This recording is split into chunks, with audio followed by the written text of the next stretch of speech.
Hello students, अगर आपको determinant and Cramer's rule इस मेथड में कोई डाउट है तो आज का ये वीडियो आपके लिए गेम चेंजर होने वाला है। इस वीडियो में मैं आपको determinant and Cramer's rule detail में एक्सप्लेन करूंगा, इसलिए वीडियो को एंड तक जरूर देखिए। तो चलिए स्टार्ट करते हैं। तो आप देख सकते हैं मैंने स्क्रीन पर यहाँ पर लिखा है डिटर्मिनेंट। तो डिटर्मिनेंट क्या होता है सबसे पहले हम लोग ये पढ़ेंगे।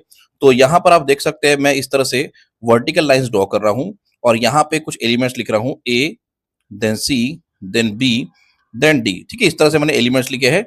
फर्स्ट एलिमेंट मैंने ए लिखा है, देन उसके बाद में बी, देन सी, देन डी। ठीक है, तो ये जो वर्टिकल लाइंस में हमने एलिमेंट्स लिए हैं, 4 एलिमेंट्स लिखे हैं, इसी को हम लोग क्या बोलते हैं? डिटर्मिनेंट बोलते हैं। ठीक है, इसी हम लोग क्या बोलते हैं?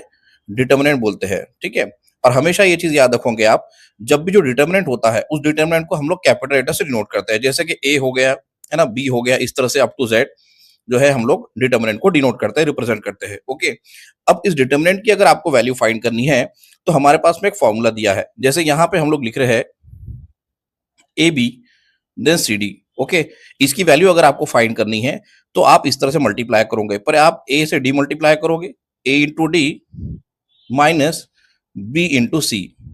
ठीक है, तो इस तरह से जो फॉर्मूला यहाँ पर मैंने लिखा है, अगर आप डिटर्मिनेंट की वैल्यू फाइंड करना चाहते हो जहां पे एलिमेंट्स रहेंगे फर्स्ट सेकंड थर्ड फोर्थ, है ना, और वहां पे अगर आपको वैल्यू फाइंड करनी है तो आप फॉर्मूला यूज करोगे। ये ए को मल्टीप्लाई करना है आपको डी से, देन यहाँ पे जो है फॉर्मूले के अकॉर्डिंग ये माइनस साइन रहेगा, देन बी को मल्टीप्लाई करना है सी से। ठीक है, तो इस तरह से ये जो है हमारे बुक में फॉर्मूला दिया है और हमको ये बिल्कुल याद रखना है, बिल्कुल भूलना नहीं है। ठीक है, बहुत सारे बच्चे क्या करते हैं, पहले बी को सी से मल्टीप्लाई कर देते हैं, देन उसमें से ए और डी मल्टीप्लाई करके माइनस करते हैं, जो कि बिल्कुल गलत है।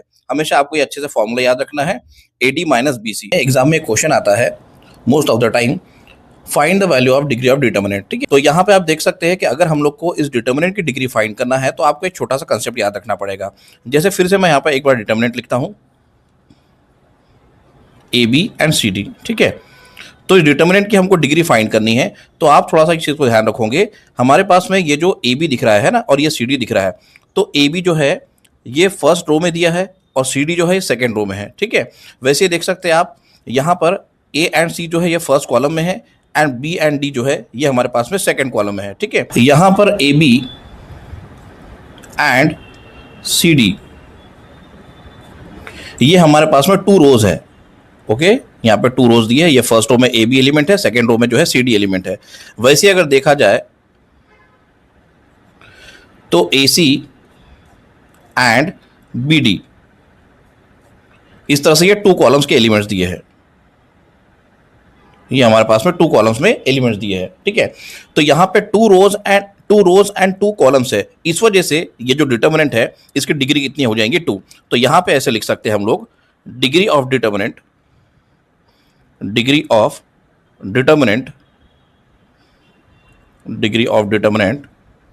इज 2। ये बहुत ही इंपॉर्टेंट क्वेश्चन है, मैं यहाँ पे स्टार बना देता हूँ, आपको ध्यान रखना इस चीज को। ठीक है, और यहाँ पे मैंने एक्सप्लेन भी किया है कि ये जो डिटर्मिनेंट है इसमें इसकी डिग्री 2 क्यों होगी, क्योंकि यहाँ पे 2 रोज है अपने पास में इस डिटर्मिनेंट है और 2 कॉलम्स है। ठीक है, इस वजह से इस डिटर्मिनेंट जो डिग्री है वो 2 हो जाएगी। चलिए फटाफट से आप इस पेज का स्क्रीनशॉट ले लीजिए, हम लोग नेक्स्ट पेज से क्वेश्चन स्टार्ट करते हैं। तो देखिए क्वेश्चन नंबर 1 आपकी स्क्रीन पर है, find the values of the following determinants. तो यहाँ पे हमने एक डिटर्मिनेंट लिखा है, इसकी वैल्यू हमको फाइंड करनी है और डिटर्मिनेंट दिया है a इक्वल्स टू 5739। इस तरह से इसके एलिमेंट्स दिए हैं। तो यहाँ पर लिखेंगे हम लोग a इक्वल्स टू, एक बार फिर से क्वेश्चन लिख लेता हूँ मैं, डिटर्मिनेंट यहाँ पर लिख लेता हूँ सॉल्यूशन में। अब आपको थोड़ी देर पहले ही मैंने बताया कि डिटर्मिनेंट जब फाइंड किया जाता है तो फॉर्मूला आपको याद रखना है A D minus B C. इस तरह से आपको ये फॉर्मूला याद रखना है। तो इस फॉर्मूले के अकॉर्डिंग ये हो जाएगा 5 इंटू 9 माइनस 3 इंटू 7। ओके, तो 5 9 ये हो जाएगा 45 माइनस 3 7 21। अब 45 में से 21 सब्ट्रैक्ट करेंगे तो ये हो जाएगा 5 माइनस 1 4 एंड 4 माइनस 2 2। इस तरह से आंसर आ जाएगा 24। ठीक है, तो इस तरह से जो है आपको इस डिटर्मिनेंट की वैल्यू फाइंड करनी है। काफ़ी इजी क्वेश्चन है, कोई ज़्यादा डिफिकल्ट नहीं है। ठीक है, चलो उसके बाद में सेकंड क्वेश्चन स्टार्ट करते हैं। सेकंड क्वेश्चन में लिखेंगे n equals to in determinant -8 -3 2 and 4। ठीक है, इस तरह से मैंने एक डिटर्मिनेंट फिर से लिखा है जिसको हमने n से रिप्रेजेंट किया है, n इक्वल्स टू -8 2 एंड -3 4। ठीक है, इसको भी सॉल्व करेंगे आगे फर्दर। तो यहाँ पे इस तरह से सॉल्यूशन करके लिख लेते हैं। सेम फार्मूला फिर से एक बार मैं क्वेश्चन लिख लेता हूँ यहाँ पर, जो भी डिटर्मिनेंट दिया हुआ है -8 -3 2 एंड 4। सेम फार्मूला यूज़ करना है, सेम फॉर्मूला यूज करना है। तो ये हो जाएगा -8, पहले ऐसे लिख लेते हैं, -8 इंटू 4 माइनस, अब आप देख सकते हैं यहाँ पे कंफ्यूज नहीं होना है, यहाँ पे ऑलरेडी -3 दिया है और हम लोगों ने थोड़ी देर पहले देखे कि फॉर्मूला जो है उसमें भी होने को यहाँ पे माइनस यूज करना है, ठीक है। तो ये हो जाएगा, पहले मैं -3 लिख लेता हूँ ब्रैकेट में, उसके बाद में मल्टीप्लाई करेंगे उसमें 2, ठीक है। तो आप इसका स्क्रीनशॉट ले लो, हम लोग नेक्स्ट पेज से कंटिन्यू करते हैं। तो देखो प्रीवियस पेज पे ये स्टेप ली थी, -8 इंटू 4, तो ये हो जाएगा 8 इंटू 4 32, और साथ में -8 है तो -32, देन ये माइनस इंटू माइनस ये हो जाएगा प्लस, और ये हो जाएगा 3 2 6, और 32 में से हम लोग 6 सब्ट्रैक्ट करेंगे तो ये हमको मिल जाएगा 26, लेकिन ग्रेटर नंबर के आगे माइनस लगा हुआ है तो हमें फाइनल आंसर ही माइनस लगाना पड़ेगा, तो फाइनल आंसर हो जाएगा -26। इस तरह से आपको इस क्वेश्चन को, क्वेश्चन नंबर 2 को सॉल्व करना है। चलिए एक क्वेश्चन और करते हैं, तो यहाँ लिखते हैं question number 3, b equals to in determinant 2√3 then 9 then 2 then 3√3। बहुत ही इंपॉर्टेंट क्वेश्चन है ये, ध्यान रखेंगे, इस चीज़ को मैं स्टार बना देता हूँ यहाँ पर, ठीक है। ये रूट वाले क्वेश्चन भी एग्जाम में आते हैं, इसको सर्ड बोलते हैं, आप लोगों ने 9th क्लास में पढ़े हैं, ठीक है। थोड़ा सा यहाँ पे मैं बता देता हूँ आपको समझा करके। देखिए, तो यहाँ पे ये जो 2√3 है इसको हम लोग क्या बोलते हैं, सर्ड बोलते हैं। सर्ड में ये जो 2 है ये क्या होता है, इसको बोला जाता है कोएफिशिएंट, है ना। इसको हम लोग क्या बोलते हैं, सर्ड का कोएफिशिएंट, समझने के लिए। और ये जो है यहाँ पे जब 2 सर्ड मल्टीप्लाई होंगे तो मल्टीप्लाई करने के बाद में किस तरह से उसका मल्टीप्लिकेशन का, वो इसमें इंपॉर्टेंट पार्ट है, बिल्कुल इसमें गलती नहीं करना है हमको, ठीक है। तो देखिए यहाँ पे हम लोग फिर से एक बार सॉल्यूशन में क्वेश्चन लिख लेते हैं। यहाँ लिखते हैं b equals to in determinant 2√3 then 9 then 2 then 3√3। बहुत सारे बच्चों को सॉल्व करना ही नहीं आता रूट वाले टर्म्स, ठीक है, जो कि आज आपको क्लियर हो जाएगा। तो यहाँ हम लोग क्वेश्चन के सॉल्यूशन में फिर से एक बार डिटर्मिनेंट लिख लेते हैं, 2√3 9 देन 2 देन 3√3। ओके, अब इसको सॉल्व करना है, जैसे कि आपको फॉर्मूला थोड़ी देर पहले ही मैंने समझाया है, AD माइनस BC। तो ये हो जाएगा A then B then C और ये D, ठीक है, इस तरह से। तो यहाँ फर्दर सॉल्व करेंगे, दोनों को मल्टीप्लाई करेंगे तो 2√3 के साथ में ये 3√3 मल्टीप्लाई होगा, तो यहाँ लिखेंगे 2√3 इंटू 3√3, देन फॉर्मूले के अकॉर्डिंग -9 आ जाएगा, देन 9 से 2 मल्टीप्लाई करेंगे, ठीक है। अब यहाँ पे जो टर्म्स दिख रही है, ये 2 टर्म्स जो है ये सर्ड है, इसको सर्ड बोलते हैं, आप लोगों ने 9th क्लास में पढ़े हैं सर्ड, है ना, SURD सर्ड, ठीक है। तो यहाँ पे दिख रहा है 2√3, ये रफ वाला पार्ट है, ठीक है। तो यहाँ पे दिख रहा है 2√3, उसको मल्टीप्लाई करना है 3√3 से, ठीक है। तो जब 2√3 को या फिर सर्ड को किसी दूसरे सर्ड से मल्टीप्लाई करते हैं तो पहले कोएफिशिएंट को मल्टीप्लाई करना पड़ता है। ये जो है, ये फर्स्ट सर्ड का ये 2 जो है कोएफिशिएंट है, वैसे ये सेकंड सर्ड का ये जो 3 है कोएफिशिएंट है। तो आपको इस 3 को पहले 2 से मल्टीप्लाई करना है। तो यहाँ पे लिखेंगे हम लोग 2 3 ये 2 के साथ में 3 जब मल्टीप्लाई होगा तो ये हो जाएगा 2 3 6, ठीक है। फिर यहाँ पे मल्टीप्लिकेशन साइन आ जाएगा, फिर √3 के साथ में √3 मल्टीप्लाई करेंगे। तो देखो, जब √3 के साथ में √3 मल्टीप्लाई करेंगे, ये √3 के साथ में √3 मल्टीप्लाई करेंगे, तो यहाँ पे मैं अलग से लिख के देता हूँ, √3 के साथ में जब √3 मल्टीप्लाई करेंगे तो ये हो जाएगा √9, ओके। और √9 को फर्दर सॉल्व करने पे क्या आंसर मिलेगा, 3। तो जब भी कभी जैसे कि √2 इंटू √2 हो गया, √5 इंटू √5 हो गया, या √6 इंटू √6 हो गया, तो उसका आंसर क्या होता है, 6 ही आता है। जैसे कि √5 इंटू √5 का आंसर हो जाएगा 5, यहाँ लिखता हूँ मैं, √5 इंटू √5 अगर आप सॉल्व करते हो तो डायरेक्ट आप 5 लिख सकते हो, बिकॉज √5 इंटू √5 √25, और √25 को सॉल्व करने पे 5 मिलता है, ठीक है। तो वैसे ही हम लोग यहाँ पर लिखेंगे आगे में, यहाँ पर आगे लिखेंगे √3 इंटू √3, ये हो जाएगा 3, -9 टू ये हो जाएगा 18, ठीक है। फिर ये 6 3 18 हो रहा है, और ऑलरेडी यहाँ पे इसको भी हमने कितना सॉल्व करके लेके आया है, 18 आया है, तो इसका आंसर हो जाएगा फाइनल आंसर 0। तो यहाँ लिखता हूँ देयरफॉर b इक्वल्स टू 0, 18 - 18 कितना हो जाएगा, 0 हो जाएगा। तो इस तरह से आई होप आपको ये क्वेश्चन समझ में आया होगा। आप फटाफट से स्क्रीनशॉट ले लो। अब हम लोग इसके बाद में डिटर्मिनेंट मेथड या फिर क्रेमर्स रूल वाले क्वेश्चन सॉल्व करेंगे। तो देखिए, अब सेकंड टॉपिक स्टार्ट कर रहे हैं, जिसका नाम है डिटर्मिनेंट मेथड या तो फिर क्रेमर्स रूल, ठीक है। तो इसी टॉपिक को हम लोग 2 अलग अलग तरीके से नाम दिया गया है, एक तो दिया गया है डिटर्मिनेंट मेथड, उसी को हम लोग बोलते हैं क्रेमर्स रूल, ओके। अब यहाँ पे इस डिटर्मिनेंट मेथड से या क्रेमर्स रूल से क्वेश्चन को सॉल्व करना है, तो इस तरह से एग्जाम में क्वेश्चन आता है, solve the following simultaneous equations using Cramer's rule. यहाँ पे 2 इक्वेशंस दिए रहेंगे और वो बुलाएगा हमको कि इसको, इन 2 इक्वेशंस को जो है, साइमल्टेनियस इक्वेशंस को जो है क्रेमर्स रूल से सॉल्व करो। तो क्रेमर्स रूल से सॉल्व करने के लिए आपको कुछ फॉर्मूले याद करने पड़ेंगे, है ना। वो फॉर्मूले अभी हम लोग यहाँ पर डिस्कस करेंगे और साथ साथ में क्वेश्चन को सॉल्व करेंगे। तो पहले इन 2 इक्वेशंस को यहाँ पे सोल्यूशन में हम लोग लिख लेते हैं। 5x + 3y इक्वल्स टू 11, और सेकेंड इक्वेशन दिया है 2x + 4y इक्वल्स टू -10, ठीक है। फिर यहाँ लिखेंगे देयरफॉर बाय क्रेमर्स रूल, यहाँ पर लिख रहे हैं इस तरह से क्रेमर्स रूल। अब यहाँ पे पहले आपको क्या फाइंड करना है, डी फाइंड करना है, ठीक है। तो डी फाइंड करने का फॉर्मूला ये होता है A1 A2 then B1 B2, ठीक है। A1 A2 B1 B2 आपको थोड़ा याद रखना है, सब चीजें डिस्कस करेंगे हम लोग, ठीक है। तो यहाँ पे A1 A2 B1 B2 इसकी वैल्यू क्या पुट करोगे आप, A1 A2 B1 B2, ठीक है। तो मैं आपको थोड़ा सा यहाँ पर लिख के दे रहा हूँ, देखिए जैसा ये इक्वेशन 1 और इक्वेशन नंबर 2 जो हमारे पास में दिया हुआ है, ठीक है। तो इसको अगर मुझे A1 B1 C1 या A1 A2 B2 C2 के फॉर्म में लिखना है तो यहाँ पे ऐसे लिखेंगे A1X plus B1Y equals to C1। यह फर्स्ट इक्वेशन हो गया ABC के फॉर्म में, ठीक है। वैसे सेकंड इक्वेशन को अगर लिखना है तो ये हो जाएगा A2X plus B2Y equals to C2।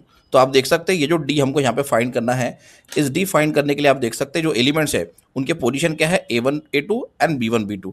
तो A1 A2 हमारे पास में जो है वो क्या है, ये जो दो इक्वेशन हमारे पास में दिए हैं इनके x वेरिएबल के कोएफिशिएंट्स 5 एंड 2। तो यहाँ लिखूंगा मैं A1 A2 की जगह, तो A1 की वैल्यू क्या हो जाएगी, अगर इस इक्वेशन को इससे कंपेयर करेंगे, है ना, तो A1 की वैल्यू क्या हो जाएंगी 5 और A2 की वैल्यू क्या हो जाएंगी 2, ठीक है। उसके बाद में B1 B2, तो B1 जो है वो y का कोएफिशिएंट है और यहाँ पे y का कोएफिशिएंट क्या दिख रहा है 3, तो यहाँ लिखेंगे 3। वैसे BT जो है ये सेकंड इक्वेशन y का कोएफिशिएंट है जो कि यहाँ पे दिया है 4, तो ये हो जाएगा 4। अब जैसे इसके पहले हमने डिटर्मिनेंट सॉल्व किए थे, है ना, वैल्यू ऑफ डिटर्मिनेंट हमने देखे थे, बस इसी तरीके से आपको इस डिटर्मिनेंट को सॉल्व करना है। तो ये हो जाएगा 5 4 जा, यहाँ लिखेंगे 5 इंटू 4 माइनस 3 इंटू 2। इसको फर्दर सॉल्व करेंगे तो ये हो जाएगा 5 हो जा 20 माइनस 3 टू जा 6। इस तरह से आपको सॉल्व करना है। यहाँ पर एक लाइन में लिख देते हैं 14, यहाँ पर लिख देते हैं further therefore determinant D equals to कितना हो जाएगा 14। तो सबसे पहले आपको क्रेमर्स रूल के थ्रू, जब भी क्रेमर्स रूल से क्वेश्चन को सॉल्व करना पड़ता है तो पहले आपको डी फाइंड करना पड़ता है और डी का जो फॉर्मूला वो ये है A1 A2 B1 B2, ठीक है। चलो फटाफट से आप स्क्रीनशॉट ले लो, हम लोग नेक्स्ट पेज से कंटिन्यू करते हैं। अब हमको जो है इसके बाद में dx फाइंड करना है ना, यहाँ पे कैपिटल डी लिखेंगे और लोअर सफिक्स में x लिखेंगे, ठीक है। ये भी डिटर्मिनेंट के फॉर्म में होता है। अभी हम लोग dx जब फाइंड करेंगे तो इसके लिए आपको फॉर्मूला याद रखना है। अब जैसा पहले हमने d में जो है A1 A2 और B1 B2 लिखे थे, अब आप देख सकते हैं यहाँ पे ये d है और यहाँ पे ये dx है। तो x के जो कोएफिशिएंट है वो x, जैसा यहाँ पे A1 A2 में क्या किया था मैंने, x के कोएफिशिएंट को लिखा था, है ना। तो अब हम लोग क्या करेंगे, यहाँ पे x दिया है तो यहाँ पे x के कोएफिशिएंट नहीं लिखेंगे, तो उसके जगह कौन से कोएफिशिएंट आएंगे, C1 C2। और C1 C2 जो हमारे क्वेश्चन में दिया है वो दिया है -11 -10, ठीक है। तो यहाँ पर आ जाएगा -11 -10, फिर से एक बार बता दूंगा मैं। और उसके बाद में ये जो सेकंड प्लेस पे जो B1 B2 है एज इट इज रहेगा, इसमें कोई चेंज नहीं करना है, ठीक है। तो यहाँ पे लिखेंगे B1 B2 के एलिमेंट्स जो हमारे पास में है 3 4, ठीक है। मैं थोड़ा सा इसको यहाँ पे ऐसा लिख देता हूँ, यहाँ पे आ जाएगा C1 C2 और ये B1 B2। ये इसका फॉर्मूला होता है dx का, है ना। पहले C1 C2 के एलिमेंट्स, उसके बाद में B1 B2, ठीक है, ये इसका फॉर्मूला होता है। तो उसके बाद में आप क्रॉस मल्टीप्लाई करेंगे, जैसे डिटर्मिनेंट की वैल्यू जो है हमको फाइंड करना पड़ता है। तो देखो यहाँ फिर से एक बार रिपीट कर रहा हूं मैं, आप जब dx फाइंड करोगे तो ये जो x वेरिएबल है, तो इस x वेरिएबल के कोएफिशिएंट हमको जो है ये d में कंपेयर करना पड़ता है। चाहे आप dx फाइंड करो या आगे में जो भी एक फॉर्मूला है dy वो फाइंड करो, तो इससे कंपेयर करो। तो यहाँ पर dx फाइंड कर रहे हैं तो ये जो x वेरिएबल के कोएफिशिएंट A1 A2 है वो आपको इस डिटर्मिनेंट में नहीं लिखना है, तो उसके जगह क्या लिखना है, C1 C2 लिखना है, ओके। और बाकी B1 B2 as it is होता है dx में, ठीक है। चलो इसको क्रॉस मल्टीप्लाई कर लेते हैं, तो ये हो जाएगा -11 इंटू 4, यहाँ पे माइनस है तो यहाँ पे लिखूंगा -10 या 3 भी पहले लिख सकते हैं आप, कोई प्रॉब्लम नहीं है, ठीक है। यहाँ पे 3 मैंने पीछे लिख दिया है।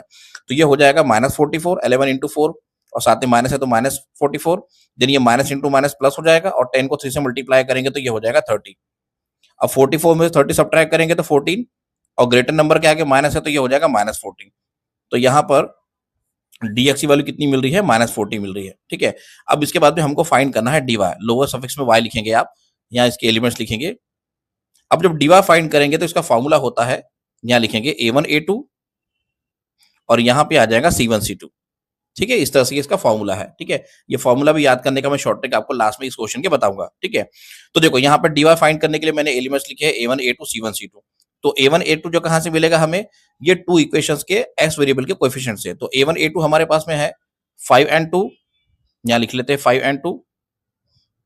और जो C1 C2 है वो क्या है अपने पास में, -11 -10, यहाँ लिखते हैं -11 and -10। इस तरह से हमारे पास में जो है ये इसके कोएफिशिएंट दिए हैं। चलो इसको सॉल्व करते हैं फर्दर। तो यहां लिखूंगा 5 इंटू -10, देन यहाँ पे माइनस और ये 2 है, या फिर -11 पहले लिखो, कोई प्रॉब्लम नहीं। -11 इंटू यहाँ पे 2 लिख लेते हैं ना, -11 इंटू 2, और ये 5 इंटू -10। तो ये हो जाएगा 10 इंटू 5 50, और साथ में माइनस है तो -50, फिर ये माइनस इंटू माइनस प्लस हो जाएगा, देन 11 इंटू 2 कितना हो जाएगा 22। अब 50 में से हम लोग 22 सब्ट्रैक्ट करेंगे तो ये हो जाएगा 28, और ग्रेटर नंबर के आगे माइनस लगा है तो ये हो जाएगा -28। तो ये dy की वैल्यू मिल जाएगी हमको -28। ठीक है, अब थोड़ा एक चीज आप नोटिस करोगे कि हमने जब d फाइंड किए थे तो हमको 14 मिला था। जब हमने dx फाइंड किए तो हमको जो है -14 मिला है, और जब हमने dy फाइंड किए तो हमको क्या मिला -28। तो आप देखोगे ये जो d है ये इन दोनों को डिवाइड हो रहा है, मतलब ये तीनों नंबर्स आपको डिविजिबल मिलेंगे एक दूसरे से। ठीक है, मोस्ट ऑफ द टाइम ऐसे ही क्वेश्चन अपने पास में दिए हुए हैं जहां पे जो है ये dx को जब डिवाइड करेगा तो कंप्लीट डिविजिबल होगा, यानी ये 14 -40 और 20 तीन नंबर्स आपको ऐसे मिलेंगे जो डिविजिबल होंगे एक दूसरे से। ठीक है, और फॉर्मूला भी वैसे ही बनता है आगे में, तो फटाफट से आप जो है स्क्रीनशॉट ले लो। यहाँ पे हमने dx -14 फाइंड किया है और dy जो है -28 फाइंड किया है। अब हम लोग जो है x वेरिएबल की वैल्यू फाइंड करेंगे, तो यहाँ लिखेंगे x इक्वल टू, उसका फॉर्मूला है dx अपॉन d। ओके, आपको बिल्कुल याद रखना है, भूलना नहीं है। ठीक है, x का फॉर्मूला, x वेरिएबल फाइंड करने का फॉर्मूला क्या है, dx अपॉन d। तो dx जो हमने फाइंड किए थे वो हमको मिला था -14, और d की वैल्यू हमने फाइंड की है 14, और -14 को 40 से डिवाइड करूंगा तो ये मिल जाएगा मुझे -1। तो x वेरिएबल यानी x की वैल्यू कितनी आ जाएगी, -1। वैसे आप फाइंड करेंगे y वेरिएबल, तो y का भी सेम फॉर्मूला, जैसे यहाँ पे ये x फाइंड करे थे तो dx अपॉन d आया था, वैसे ही हम लोग y फाइंड करेंगे तो dy अपॉन d आएगा। ओके, तो dy की वैल्यू हमने फाइंड किए थे -28, और d हमने फाइंड किए थे 14, और 28 को मैं 14 से डिवाइड करूंगा तो ये हो जाएगा -2। इस तरह से y की वैल्यू जो है वो कितनी आ जाएगी, -2। और लास्ट में लिख देंगे final statement, therefore x, y equals to, पहले x वेरिएबल की वैल्यू देन y वेरिएबल की value is the solution, is the solution. इस तरह से ये क्वेश्चन का आंसर कंप्लीट होता है। चलो फटाफट से आप स्क्रीनशॉट ले लो। तो देखो इस क्वेश्चन में मैं आपको थोड़ी देर पहले मैंने आपको बोला था कि मैं शॉर्ट ट्रिक आपको बताऊंगा, इसको याद कैसे करें इजी वे में। तो देखो यहाँ पे मैं लिख के दे रहा हूँ आपको, इसको याद कैसे रखें, क्योंकि बहुत सारे बच्चों को जो है इसमें भी कंफ्यूजन होता है कि डी के जगह हमें कौन से वेरिएबल जो है, कौन से वेरिएबल के कोएफिशिएंट ये लिखना है, उसके जगह जो है डी वाई की जगह कौन से लिखना है, फिर डी की जगह कौन से लिखना है, या फिर डी एक्स की जगह कौन से लिखना है। तो यहाँ पे हम लोग लिखते हैं शॉर्ट ट्रिक। और देखो जब आप डी फाइंड करोगे है ना, टोटल वैसे देखा जाए तो हमको डी फाइंड करना है, डी एक्स फाइंड करना है, डी वाई फाइंड करना है, एक्स फाइंड करना है, वाई फाइंड करना है। तो ये तो दो फॉर्मूले क्लियर है, एक्स फाइंड करना है तो डी एक्स अपॉन डी, और वाई फाइंड करना है तो डी वाई अपॉन डी। ठीक है, ये तो इजी वे में आपको याद कर सकते हैं आप, कोई ज़्यादा डिफिकल्ट नहीं है ये एक्स और वाई वेरिएबल के फॉर्मूले। लेकिन डी डी एक्स और डी वाई में कन्फ्यूजन होता है, तो इसको आप कैसे याद रखो, जैसे ये डी फाइंड कर रहे हैं तो इसको यहाँ पे याद रखो आप ए बी, है ना। उसके बाद में जब डी एक्स फाइंड कर रहे हैं तो यहाँ पे याद रखो आप सी बी, और जब आप डी वाई फाइंड कर रहे हो तो यहाँ पे आप याद रखोगे ए सी। अब मैं आपको बता भी देता हूँ कि यहाँ पे ए बी सी बी और ए सी मैंने क्यों लिखा है। ठीक है, देखो ये ए बी का मतलब होता है, हो रहा है यहाँ पर A1 A2 B1 B2। वैसे देखो CB का मतलब यहाँ पे हो रहा है C1 C2 B1 B2, और ये जो AC है इसका मतलब हो रहा है A1 A2 C1 C2। ठीक है, तो आप इसको याद रखोगे AB CB AC। AB means A1 A2 B1 B2, CB means C1 C2 B1 B2, और AC means A1 A2 C1 C2। चलो फटाफट से आप स्क्रीनशॉट ले लो। अब हम लोग नेक्स्ट क्वेश्चन करेंगे। तो देखिए सेकंड क्वेश्चन मैंने यहाँ पर लिखा है, solve the following simultaneous equations bye determinant method. ठीक है, इसके पहले हम जो लिखे थे बाय क्रेमर्स रूल लिखे थे, तो क्रेमर्स रूल बोले या तो फिर डिटरमिनेंट मेथड से बोले, दोनों का मीनिंग एक ही होता है। यहाँ पे इक्वेशन 1 दिया है y + 2x - 19 = 0, और सेकंड इक्वेशन दिया है 2x - 3y + 3 = 0। तो यहाँ पे जो है इक्वेशन को पहले लिख लेते हैं, जो भी इक्वेशन दिए है, y + 2x - 19 = 0, और सेकंड इक्वेशन दिया है 2x - 3y + 3 = 0। अब देखिए यहाँ पे जो है ये इक्वेशन स्टैंडर्ड फॉर्म में नहीं दिए हुए हैं। ठीक है, और हमारे लेसन का जो स्टैंडर्ड फॉर्म है वो ये है ax + by = c। इस फॉर्म में पहले इन टू इक्वेशंस को लिखना पड़ेगा। तो फर्स्ट प्लेस पे यहाँ पे लिखूंगा इक्वेशन नंबर 1 में 2x आ जाएगा, सेकंड प्लेस पे y आ जाएगा, और -19 मुझे राइट साइड में चाहिए तो ये हो जाएगा +19। ये बन गया स्टैंडर्ड फॉर्म फर्स्ट इक्वेशन का। वैसे ही सेकंड इक्वेशन में आप देख सकते हैं यहाँ पे 2x है, देन यहाँ पे -3y एज इट इज लिखेंगे, और +3 को राइट साइड में लेके जाएंगे तो ये हो जाएगा -3। अब ये दोनों भी इक्वेशन जो है स्टैंडर्ड फॉर्म में मैंने लिख लिए हैं। अब इसके बाद में जो है हम लोग क्रेमर्स रूल से इन टू इक्वेशंस को सॉल्व करेंगे या डिटरमिनेंट मेथड से। तो यहाँ लिखेंगे therefore by determinant method, therefore by determinant method, इस तरह से यहाँ पर लिख लेंगे। और अब फाइंड करेंगे हम लोग डी की वैल्यू। तो डी का फॉर्मूला होता है, थोड़ी देर पहले आपको बताया, a1 a2 and b1 b2, a1 a2 b1 b2। ठीक है, तो a1 a2 हमें कौन से इक्वेशन से मिलता है? जैसे आप देख सकते हैं ये इक्वेशन 1, ये इक्वेशन नंबर 2 है। तो a1 a2 मतलब दोनों इक्वेशन में x वेरिएबल के कोएफिशिएंट्स। तो यहाँ पे x वेरिएबल का कोएफिशिएंट क्या है? 2 है, तो यहाँ 2 लिख दूंगा। यहाँ पे भी x वेरिएबल का कोएफिशिएंट 2 है, तो ये 2 2 हो जाएगा। ठीक है, उसके बाद b1 b2, यहाँ पे आप देख सकते हैं y वेरिएबल का कोएफिशिएंट कुछ नहीं है, मतलब 1 है, और यहाँ पे जो है -3 है, तो यहाँ लिखेंगे -3। चलो इसको डिटर्मिनेंट मेथड से सॉल्व करते हैं। ये -3 को 2 से मल्टीप्लाई करेंगे तो ये हो जाएगा 2 इंटू -3, पहले ऐसे एक बार लिख लेते हैं समझने के लिए। फिर ये 2 को मल्टीप्लाई करेंगे 1 से, ओके, इस तरह से। तो ये हो जाएगा -6, 2 इंटू -3 -6, देन ये 2 1 2 हो जाएगा। इसको फर्दर सॉल्व करेंगे तो -6 -2 हो जाएगा -8, और यहाँ पे लिख लेते हैं therefore d equals to -8, therefore d equals to -8। इस तरह से जो है आपको d की वैल्यू फाइंड करनी है। चलो आप फटाफट से स्क्रीनशॉट ले लो, फिर हम लोग नेक्स्ट पेज से कंटिन्यू करते हैं। तो अब हम लोग जो है dx फाइंड करेंगे, और dx का फॉर्मूला है, यहाँ लिखेंगे c1 c2 b1 b2। इसके पहले वाले सॉल्व एग्जांपल में मैंने आपको समझा के बताया है कैसा आ रहा है dx c1 c2 b1 b2। फिर से एक बार बता देता हूँ। जैसे यहाँ पे dx हम लोग लिख रहे हैं, और यहाँ पे x जो है लोअर सफिक्स में लिखना है, d थोड़ा सा कैपिटल लिखना है आपको, ठीक है, कैपिटल लेटर्स में लिखना है, और ये कैपिटल लेटर के साथ में यहाँ पे नीचे में लोअर सफिक्स में x लिखना है। ठीक है, अब जैसा ये हम लोग d का फॉर्मूला मैंने यहाँ पर लिखा है a1 a2 b1 b2, और जब dx फाइंड करेंगे तो यहाँ पर जो अपने पास में x दिख रहा है, तो x वेरिएबल के जो कोएफिशिएंट इक्वेशन में है वो है a1 a2। तो यहाँ पे जब dx फाइंड करेंगे तो वो आपको नहीं लिखना है, ठीक है, a1 a2 को स्किप कर देना है। यहाँ पे x लिख रहे हैं तो x वेरिएबल के कोएफिशिएंट क्या है? a1 a2, तो a1 a2 को यहाँ से स्किप कर देना है। कहाँ से? d में से, d वाले फॉर्मूले में से। तो उसके जगह क्या लिखेंगे फिर? c1 c2, और ये b1 b2 as it is लिखना पड़ता है हमको सेकेंड कॉलम में। ठीक है, चलो इसकी वैल्यू पुट करते हैं। तो c1 c2 हमारे पास में है 19 एंड -3, 19 एंड -3, और b1 b2 हमारे पास में है 1 और -3, 1 और यहाँ पर -3। ठीक है, ये c1 c2 के जो कोएफिशिएंट आप देख सकते हैं, c1 c2 मतलब जो कांस्टेंट होता है इक्वेशन में, है ना, इक्वल टू के राइट साइड में, ये 19 है c1, और c2 जो है -3 जो मैंने यहाँ पर लिखा है, और b1 b2 जो है कहाँ से आ रहा है? ये y वेरिएबल के कोएफिशिएंट से आ रहा है। y वेरिएबल का कोएफिशिएंट कुछ नहीं है, मतलब 1 लिखा है मैंने यहाँ पर, और यहाँ पे जो है y के साथ में -3 दिख रहा है, तो ये -3। चलो इसको सॉल्व करते हैं। ये हो जाएगा 19 इंटू -3, देन ये फॉर्मूले का माइनस है, देन यहाँ पे -3 को मल्टीप्लाई करेंगे 1 से, तो कितना हो जाएगा? 57, है ना, 19 3 57, साथ में माइनस है तो -57, फिर ये माइनस इंटू माइनस प्लस हो जाएगा, 3 1 3। अब 57 से 3 सब्ट्रैक्ट करेंगे तो ये हो जाएगा 54, और ग्रेटर नंबर के आगे माइनस लगा है तो -54। तो dx की वैल्यू क्या मिल जाएगी हमको? -54। ओके, इस तरह से आपको dx फाइंड करना है। अब हम लोग फाइंड करेंगे dy। तो dy का फॉर्मूला यहाँ पर लिख लेते हैं, dy इक्वल्स इंडिटर्मिनेंट। अब dy जब फाइंड करेंगे तो फिर से d की तरफ जाना है। इसके पहले वाले क्वेश्चन में ही बताया मैंने आपको। तो dy जब फाइंड करेंगे तो d की तरफ जाना है। अब यहाँ पे देखो क्या दिख रहा है? a1 a2 b1 b2। अब यहाँ पे y लिखा हुआ है तो d में आपको आना है, और यहाँ पे देखना है कि y वेरिएबल के कोएफिशिएंट कौन से है? b1 b2 है, तो b1 b2 को स्किप कर देना है, हटा देना है। तो यहाँ पे क्या बचेगा? a1 a2 as it is लिखना है आपको, a1 a2 आपको एज इट इज लिखना है, और b1 b2 की जगह क्या लिखना है? c1 c2, C1 C2। अगर आपको ऐसा याद नहीं आ रहा है तो मैंने आपको शॉर्ट ट्रिक बताया इसके पहले वाले क्वेश्चन में, आप उसके थ्रू जो है इसको याद रख सकते हो। जैसे डी फाइंड करना है आपको, फिर से एक बार बता रहा हूँ, डी फाइंड करना है तो ए भी याद रखो, डी एक्स फाइंड करना है तो सी भी याद रखो, और डी वाई फाइंड करना है तो ए सी याद रखो। ठीक है, सब चीज़ें डिटेल में आपको मैंने इसके प्रीवियस वाले पेज पे लिख के दे दिया है। चलो आगे चलते हैं, कंटिन्यू करते हैं। A1 A2 हमारे पास में कितना है? 2 और 2 दिया हुआ है, तो यहाँ पे 2 और 2 लिख देते हैं। उसके बाद C1 C2 कितना है? 19 एंड -3।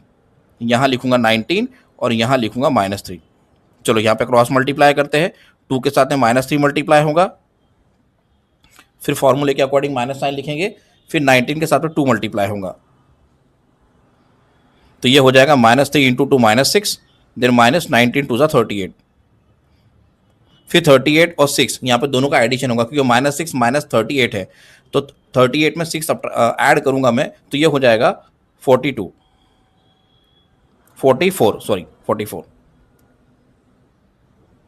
कितना आ रहा है? 44 आ रहा है, -44। ठीक है, तो यहाँ पे लिख लेते हैं dy इक्वल्स टू -44। ठीक है, ये हो गई dy की वैल्यू। अब इसके बाद में हम लोग जो है x और y वेरिएबल फाइंड करेंगे, तो आप इस पेज का स्क्रीनशॉट ले लो। यहाँ पे लिख लेते हैं therefore x equals to dx upon D, जो भी x का फॉर्मूला है dx अपॉन डी। तो देखो डी हमने फाइंड किए थे -8, डी एक्स हमने फाइंड किए थे -54 एंड जो डी वाई हमने फाइंड किए हैं वो है -44। ठीक है, तो डी एक्स अपॉन डी, तो डी एक्स की वैल्यू कितनी है -54, उसको डिवाइड करेंगे -8 से। आप देख सकते हैं ऊपर नीचे दोनों भी साइड में जो है यानी 54 भी निगेटिव है और 8 भी निगेटिव है, तो ये जो है माइनस माइनस कैंसिल आउट हो जाएगा, तो ये हो जाएगा 54/8। फिर आप यहाँ पे इसको 2 से डिवाइड कर सकते हो क्योंकि 8 के टेबल में जो है डायरेक्ट जो है 54 तो नहीं आता, ठीक है, डिविजिबल नहीं है कम्प्लीटली, तो ये हो जाएगा 2 4 ज़ा 8 और ये हो जाएगा पे 27 आएगा, तो यहाँ लिखेंगे 27/4, देयरफॉर x इक्वल्स टू 27/4 आ रहा है।